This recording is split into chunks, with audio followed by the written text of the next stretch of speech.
Você já ouviu falar em determinismo psíquico? Já acordou com uma música na cabeça, uma melodia, e não conseguia tirar da cabeça de jeito nenhum aquela música chiclete? Ou então estava lá com a melodia, mas não conseguia lembrar a letra de forma alguma? Ou então, ao contrário, tentava lembrar de uma música e não conseguia lembrar dessa música, se lembrava sem lembrar? Sabe quando acontece isso? Então, o que a música tem a ver com um dos principais conceitos criadores da psicanálise? Eu sou Dude São Tiago e esse é o Inventário, um bate-papo sobre arte, cultura, com levíssimas pitadas psicanalíticas. Bom, um dos principais conceitos da psicanálise, e isso é muito conhecido, é o conceito de inconsciente. É um conceito fundante da psicanálise freudiana, né? E o inconsciente, para o Freud, ele não é, ele não está.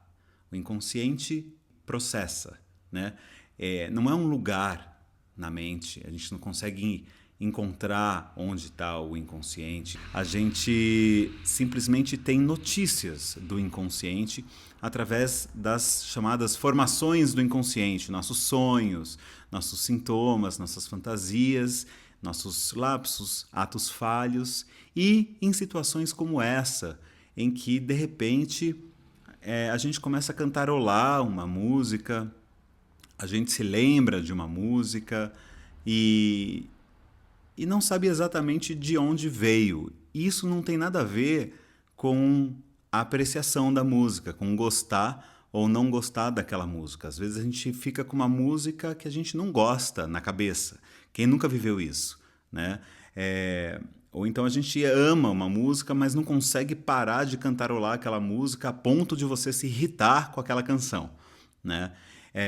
Então, o que é isso, né? Para o Freud, o nosso inconsciente, nosso mundo psíquico, ele não para de trabalhar nunca, né? A despeito da nossa consciência dele. Daí o termo inconsciente, né?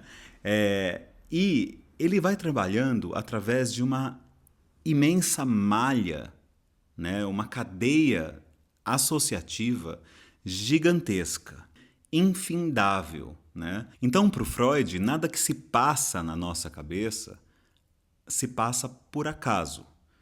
Uma palavra que venha, um pensamento, uma ideia, uma música, né?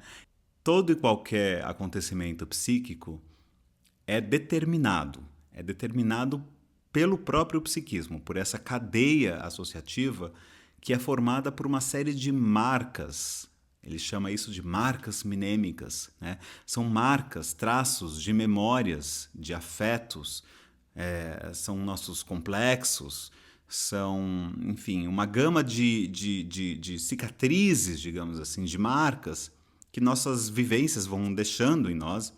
Uma das principais falas freudianas é que o homem ele não é senhor em sua própria casa, né? Ou seja, a gente não consegue controlar o que se passa na nossa cabeça. As coisas acontecem a despeito da nossa vontade e da nossa consciência. Então, de repente, vem uma música e se você começa a puxar um fio, a tecer um fio associativo de da onde essa música pode ter vindo, essa música te remete a quê, a quem, né? A que situação, a que tempo, né? É, qualquer coisa, né? Você vai e uma coisa, uma associação vai levando a outra, que vai levando a outra, que vai levando a outra, que vai levando a outra, que vai levando a outra, a ponto de chegar um momento em que você meio que chega numa espécie de trava ali bom, para por aí, né? Isso não significa que acabou. Isso significa que chegou um ponto ali que é melhor que você não saiba, é melhor que você não consiga tomar consciência daquilo. Deixa aquilo lá recalcado, né? Que é melhor que fique por ali. Tem uma passagem, o Freud tem poucas passagens em que ele dá exemplos ligados à música, isso na obra dele como um todo. Ele não era assim um grande entusiasta da música, não era a arte, a modalidade artística predileta dele. Ele era um grande adorador da literatura, em primeiro lugar, do teatro, ele adorava, né? A música nem tanto.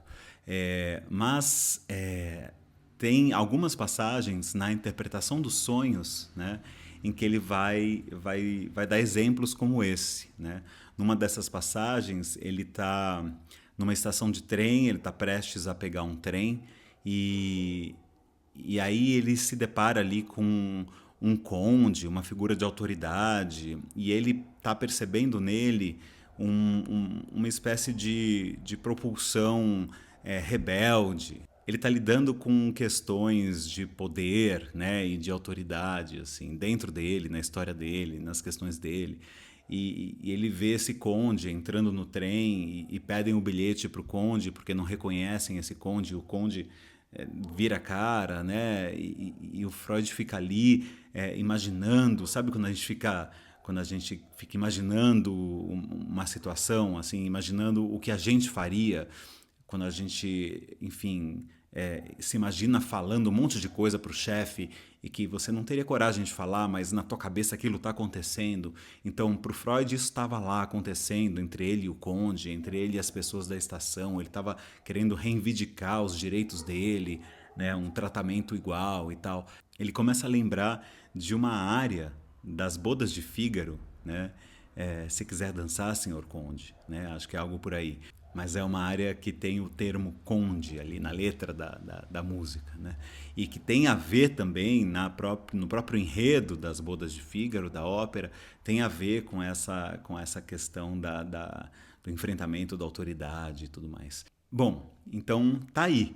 Determinismo psíquico. Nada que se passa na nossa cabeça se passa por acaso. E não tem nada a ver com gosto. Tem a ver com essa rede, essa enorme cadeia associativa e esse processo que é o inconsciente, né?